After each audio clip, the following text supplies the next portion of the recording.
டேய் உனக்கு என்னதான்டா பிரச்சனை? நான் சொல்றது உனக்காச்சும் புரியுதா இல்லையாடா? தயவு செஞ்சு நீங்க 2 பேரும் பேசாதீங்கடா. நீங்க 2 பேரும் பேசுறதுல ஏன் தலை உருளுதுடா. இந்தா நீ ஏன் உன் வாயால இனிமேல் நான் உன்கிட்ட பேச மாட்டேன்னு சொல்லு. புடி பேசு.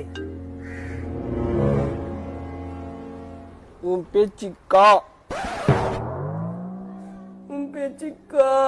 குடு மச்சான். இதுதான் கடைசி. இதுக்கப்புறம் என் பையன் கூட பேசாத.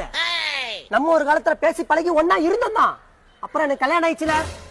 எங்க காலகாலத்துல கல்யாணம் பண்ணியிருந்தா புத்தி வந்திருக்கும்.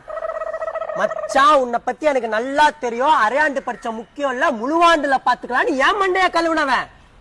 என் பையனும் அதை கத்துப்பான். ஸ்கூலுக்கு லஞ்ச் பேக் எடுத்துட்டு வந்தா ஏன்டா அசிங்கமா லஞ்ச் எடுத்துட்டு வர, கிளாஸ் பசங்க சாப்பாடு எடுத்து சாப்பிட்டுக்கலாம்னு சொல்லுவேன். அதே அவனும் ஃபாலோ பண்றா. டீச்சர் கம்ப்ளைண்ட் பண்றாங்க. எனக்கு பயமா இருக்குது.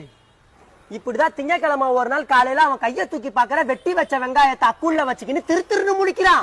அப்படியே நீ ஃபாலோ பண்ற அதே டெக்னிக். என்னடா பேச போயிட்டே இருக்க, கோச்சிக்கினியா? 4 மணி ஆயிடுச்சு. ஆண்டு பையன் ஸ்கூல் விட்டுருவாங்க. விளையாட வரலாம், அவன் கோச்சுப்பான். நான் இன்னொரு நாள் உன்கிட்ட பேசுறேன்.